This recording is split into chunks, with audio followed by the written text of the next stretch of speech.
Bon, plusieurs petites actus aujourd'hui dans TPMP. Il me semble qu'il y en a trois, dont une qui est... j'ai été un peu surpris au vu du titre, tout simplement. Bref, nous allons commencer, mais avant ça, n'oublie pas, petit like et commentaire pour le soutien à la force et le référencement, car ça m'aide énormément, et si tu désires m'aider, tu sais ce qu'il te reste à faire. Donc let's go, nous sommes partis, trêve de bavardage. D'économie tout à l'heure sur ce plateau, là, on va voir la démonstration d'un gâchis financier incroyable. En 2020, la médiathèque Marc Bernard va être rénovée entièrement. Donc en 2020, 22 mois de travaux pour 860 000 € hors taxes. Donc on est à 1 million d'euros, payés bien évidemment à 80% par les subventions publiques. Oh oui. Pendant tous les travaux, pendant toute la durée des travaux, les ouvriers ont été embêtés, harcelés, menacés par les trafiquants de drogue, parce qu'en fait cette médiathèque était complètement prise par les dealers locaux, les narcotrafiquants locaux. Il a fallu faire venir des agents de sécurité qui ont été eux aussi menacés, et ils ont fini par dire « nous on arrête de travailler si la police vient pas nous protéger ». Bref, 22 mois de travaux, un enfer, 1 million d'euros de dépensés. Ça a fini par réouvrir et ça a été un carnage. Ils avaient installé sur le toit, c'était la tour de contrôle des trafiquants de stupes. Ils faisaient des barbecues, mais c'était pas prévu pour ça, donc il y a eu des effondrements et des problèmes d'infiltration. Bref, de plus en plus de problèmes. Un journaliste d'M6 qui s'est fait casser sa caméra et casser la figure également. Incroyable. Une situation invivable, et finalement le 6 juin 2023, donc à peine 3 ans après la rénovation qui avait coûté donc ce million d'euros, il a été décidé de fermer cette médiathèque. Et là c'est encore pire, on va décider de la démolir pour la reconstruire un petit peu plus loin. Incroyable. Pour un montant de... marcher dessus.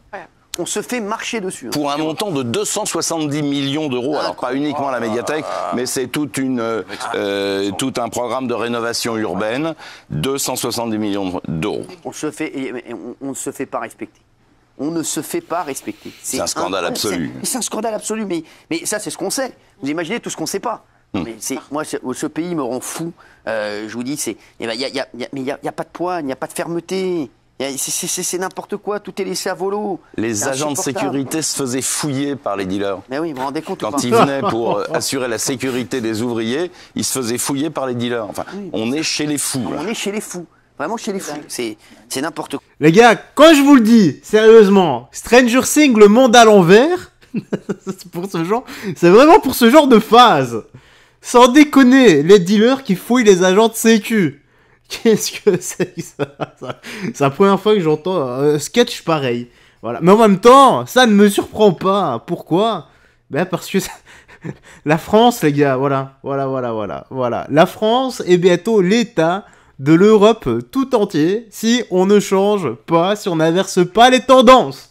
Voilà. Et la justice, s'il vous plaît, craque dedans, là. Il y en a, sans vouloir faire de jeu de mots, vu que c'était des dealers, mais craque dedans, s'il vous plaît, parce que... il y en a assez. Donc, rebondissement dans l'affaire Liam Payne. Alors, voilà, c'est là. On va rappeler qui c'est celui du groupe là, les One Direction. One Direction. Exactement.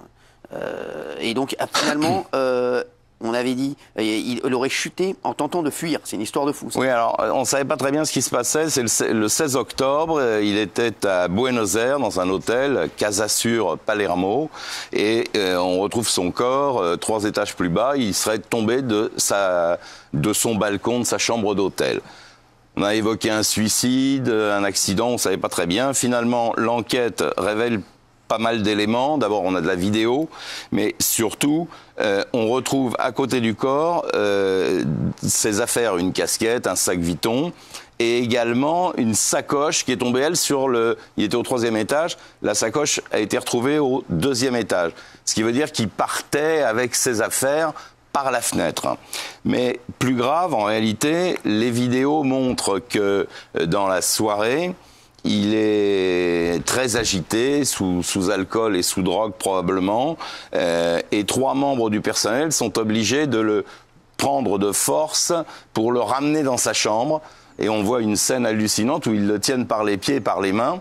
Et ils le remontent contre son gré, contre sa volonté, manu militari, dans sa chambre. Et ils mettent un personnel devant la porte pour l'empêcher de ressortir de sa chambre.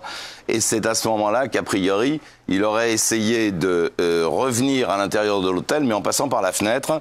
Et il aurait glissé, il se serait tué. Et il y a également un employé de l'hôtel qui a passé un appel au service de secours, on leur demande de venir parce qu'ils pensaient qu'il était en danger. Donc, a priori, sa mort relève d'un accident et non d'un suicide. J'ajoute qu'il était coutumier du fait. À la mi-septembre, en Floride, il avait fait à peu près la même chose. Il avait été enfermé par son garde du corps dans sa chambre. Il était passé par la fenêtre en servant d'un tuyau d'arrosage pour descendre en rappel. Merci. Gilles Verdez. Bon bah voilà. Tragique, hein. Morale de l'histoire, passe par la porte et pas par la fenêtre. Voilà. Paix à son âme tout de même. Et j'espère qu'il a fait le bien durant sa courte vie. C'est triste, mais c'est un fait divers parmi tant d'autres. Et voilà. Rien d'autre à ajouter. Allez, la suite. Un centre de formation reçoit un courrier contenant la peste. Oui, ça se passe à Chalon-sur-Saône. Le centre de formation reçoit son courrier, ouvre les enveloppes. Bizarre, elles viennent de l'étranger, ils n'ont pas l'habitude. Mais ils ouvrent quand même. Et à l'intérieur des lettres, il y a de la poudre de couleur blanche. Bonne présence d'esprit des employés qui vont faire analyser cette poudre dans un endroit spécialisé. Et tenez-vous bien, à l'intérieur, effectivement, la peste. Les premières analyses sont formelles. Donc panique à bord. Tous ceux qui ont touché ces enveloppes et encore pire, la poudre, sont placés sous surveillance médicale au CHU de Chalon. Mais alors que c'est dans une structure nucléaire, radiologique, biologique et chimique. C'est au Karcher qu'il faut les passer. C'est vraiment au Karcher qu'ils doivent être. Par contre, voilà, petite anecdote vite fait. Heureusement que Louis Boyard n'était pas présent, sinon lui il aurait été vendre la poudre blanche directement. Elles sont placées à l'isolement. On a d'abord très peur, et puis après on s'aperçoit qu'il n'y a pas de syndrome de la maladie chez les gens, il n'y a pas de victimes potentielles. Donc à ce moment-là on se dit, qu'est-ce qui se passe? Des analyses complémentaires sont rassurantes, puisqu'en fait le deuxième résultat est négatif à la peste. Il n'y a plus de risque, c'était de la terre. Les 6 personnes qui étaient confinées ont été déconfinées, elles ne sont plus exposées et pas en danger. Pour le moment, il n'y a pas d'enquête judiciaire, mais tout le monde se demande pourquoi de l'étranger, on envoie de la poudre blanche dans un centre de formation de Chalon. Incroyable. Incroyable cette histoire. Ça te fait penser à quoi? Tu le sens venir ou pas?